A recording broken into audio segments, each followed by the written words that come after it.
If I were moving to the Indianapolis area in 2026 and wanted to know where people actually want to live, this is the list I'd start with. If we haven't met yet, hey there, I'm Cameron Geesaman, your North Indy real estate expert, community connector, and HAMCO hype girl. I make videos all about living in the Indianapolis area, especially Hamilton County. So if you're trying to figure out where to live, what each area feels like, and which suburb actually fits your lifestyle, you're in the right place. Today I'm breaking down the top 5 best places to live in the Indy metro area according to niche.com, and some of these probably won't surprise you, but 1 or 2 just might. And listen, this is not just me throwing out my personal favorites and acting like that's journalism.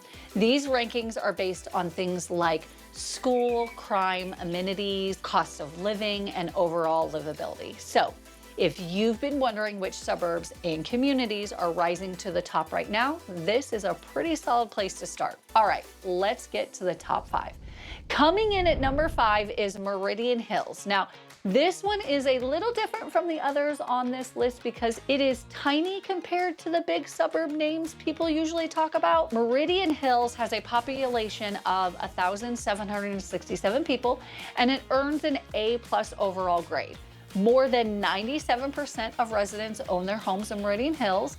The public schools are highly rated, and the area offers more of a rural feel, even though you are very much on the north side of the city. And honestly, that is probably the appeal. Meridian Hills is for the person who wants a more tucked away, established residential feel without feeling isolated from everything.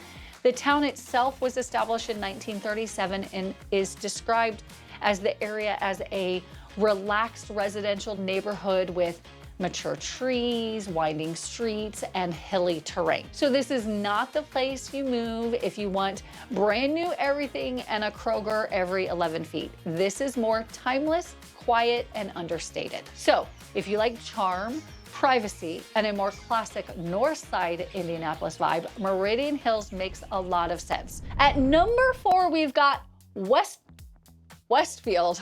Westfield has been climbing in popularity for years, and it's not hard to see why. Niche ranks it as the number 4 best place to live in the Indianapolis area for 2026, with an A+ overall grade and a population of 54,677. Now, Westfield feels like one of those places that is growing up fast, but still has a little room to breathe.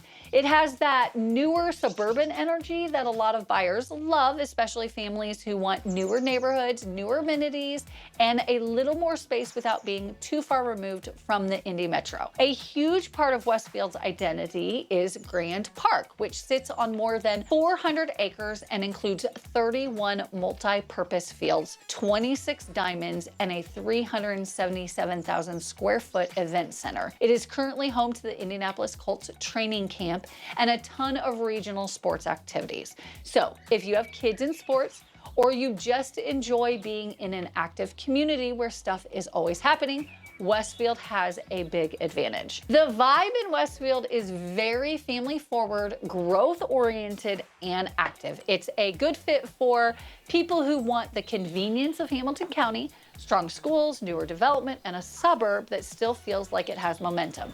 The downtown area in Westfield is currently going through a major renovation, which will help draw even more people to the city. The one thing I would say is this: Westfield is not sleepy anymore.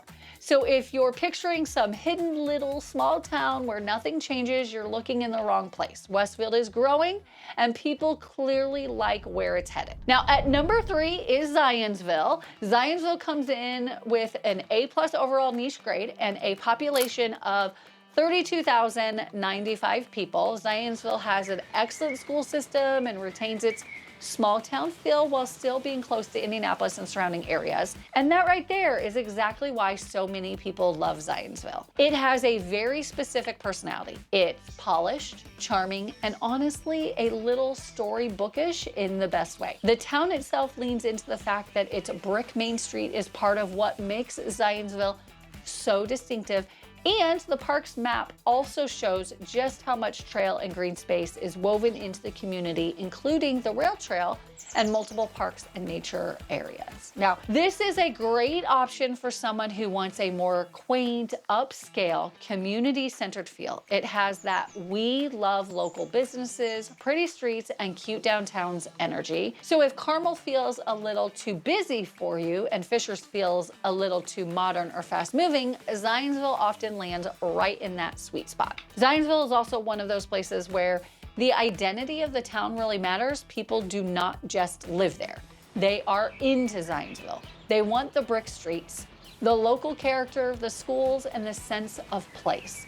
It's got that Gilmore Girls kind of vibe, and honestly, I love it. Now, of course, with that charm usually comes a higher price tag because apparently charm is expensive, and living in Zionsville is expensive. At number 2 is my hometown, Fishers. Now, Fishers earns an A+ overall niche grade and has a population of 102,337 people, which makes it one of the larger communities on this list. Most residents love living here for the family life, parks, trails, amenities, and overall safety that the community provides. Fishers is one of those places that checks a lot of boxes for a lot of people. It has strong suburban convenience, great schools, a lot of newer housing options, and plenty to do. Now, that combination is hard to beat. One of the things that really gives Fishers its own identity is the Nickel Plate District, which is the downtown cultural district with places to live, work, and play. This area has been a major piece of Fishers' evolution. Fishers also continues to invest in parks, trails, and outdoor spaces. Fishers tends to work really well for buyers who want a suburb that feels highly functional. You can usually get to where you need to go pretty easily. There are plenty of amenities, and there's enough going on that it doesn't feel boring. It's also a strong option for families relocating from out of state because it feels organized, polished, and easy to understand. Now, if I had to sum up Fishers in one sentence, it would be this: it's very livable. And in real estate, that matters a whole lot more than people think. And finally, number 1 on Niche's 2026 list of the best places to live in the Indianapolis metro area is Carmel. Shocker! Carmel takes the top spot with an A+ overall niche grade and a population of 101,651 people. Now, Carmel is known for its strong public schools and a high level of resident satisfaction. This probably won't shock anyone who has spent 5 minutes researching Indy suburbs because Carmel is basically the overachiever in the group. Carmel is basically the suburb everyone compares everything else to, and for good reason. Carmel has a very strong reputation for schools, amenities, and overall quality of life. But what really makes it stand out is how much there is to do. The top destination in the city includes the Arts and Design District, City Center, Clay Terrace, and the Center for the Performing Arts, which is home to the Palladium. Carmel also leans hard into the Monon corridor, connecting people to shopping, dining, and gathering spaces right through the heart of the city. Carmel is a great fit for buyers who want a suburb that feels polished, convenient, active, and established.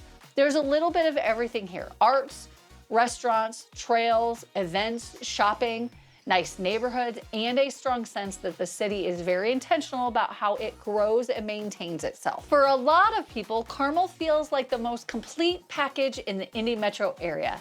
That doesn't mean it's automatically the best fit for every person, because some people want more land, less traffic, lower taxes, or a quieter vibe. But if we're talking about broad appeal and overall desirability, it makes sense that Carmel landed at number 1. So there you have it, the top 5 best places to live in the Indy metro area for 2026 according to niche.com. And honestly, that top 5 tells you a lot about what people are looking for right now around Indianapolis. Strong schools, safety, amenities, charm, convenience, and community that actually give people a lifestyle, not just a house and a mailbox. If you're trying to figure out which one of these areas would actually fit you best, drop me a comment and let me know. Are you looking for walkability, more space, better schools, more charm, more things to do? Because the truth is, the best place on a ranking list is not always the best place for you.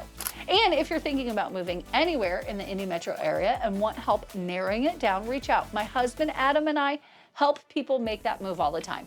And of course, if this video was helpful, make sure you subscribe because I make videos about Indy, Indianapolis, Hamilton County, Fishers, Carmel, Westfield, Zionsville, and all of the surrounding areas all the time. Once again, I'm Cameron Geesaman, your favorite Indianapolis YouTubing realtor. And if you've made it this far, you probably want to learn more about the Indy metro area. So go ahead and click this video here, as I think you'll like it too. I'm gonna burp in the middle of that sentence and you're gonna enjoy it. Thanks again for watching, and I'll see you in the next one. Bye. I don't even know if you could hear it, but I felt it.